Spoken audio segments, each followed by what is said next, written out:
Good morning class. बच्चों, e learning में आपका स्वागत है। बच्चों, आज हम लोग व्याकरण का पाठ क्रिया पढ़ने जा रहे हैं। क्रिया किसे कहते हैं? क्रिया का अर्थ होता है काम करना। जैसे कि तोता मिर्च खाता है, बारिश हो रही है, बच्चा दौड़ता है।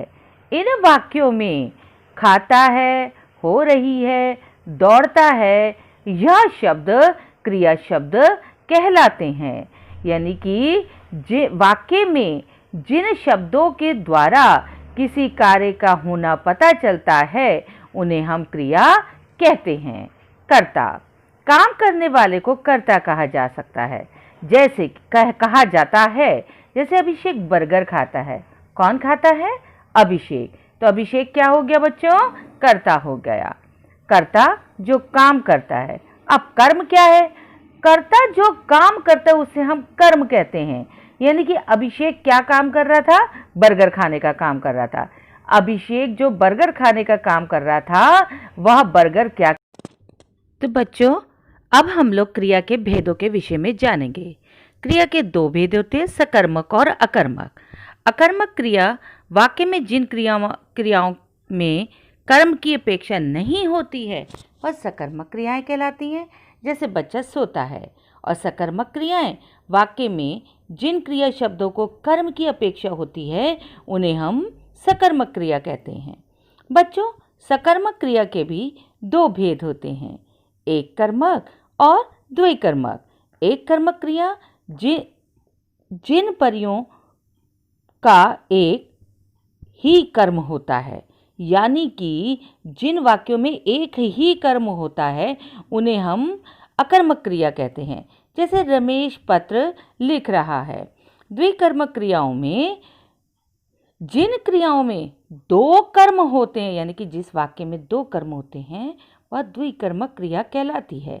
जैसे गरिमा ने सखी को पत्र लिखा।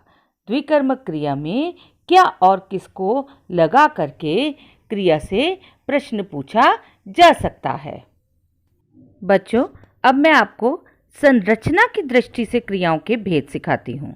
सामान्य क्रिया, नाम धातु क्रिया, पूर्वकालिक क्रिया, संयुक्त क्रिया, प्रेरणार्थक क्रिया और कृदंत क्रिया, ये संरचना की दृष्टि से भेद हैं। जिसमें हम लोग पढ़ते हैं सामान्य क्रिया के विषय में। वाक्य में जहाँ एक क्रिया का प्रयोग किया जाता है उसे हम लोग सामान्य क्रिया कहते हैं। जैसे रमेश सोया। संयुक्त क्रिया में क्या होता है बच्चों? दो या दो से अधिक धातुओं से बने क्रियापद को संयुक्त क्रिया कहते हैं। जैसे वह खाना खा चुका है। तीसरा भेद होता है नाम धातु क्रिया। संज्ञा, सर्वनाम, विशेषण आदि शब्दों में ना प्रत्यय जोड़कर बनने वाली क्रियाओं को नाम धातु क्रिया कहते हैं। जैसे बतियाना, शर्माना आदि। अगला भेद है प्रेरणार्थक क्रिया।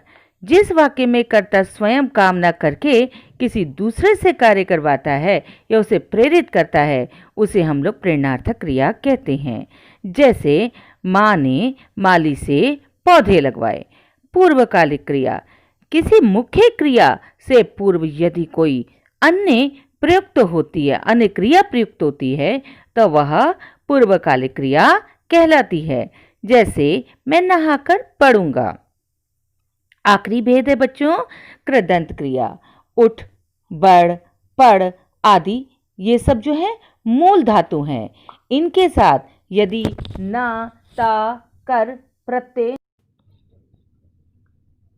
पढ़ प्लस ता पढ़ता, लिख प्लस ता लिखता आदि। तो आप लोग को यहाँ तक की सारी क्रियाएं समझ आ चुकी हैं। अब आप लोग को इनको ध्यान से पढ़ना है, वीडियो को देखना है और संबंधित प्रश्नों के उत्तरों को देना है। Thank you class. God bless you.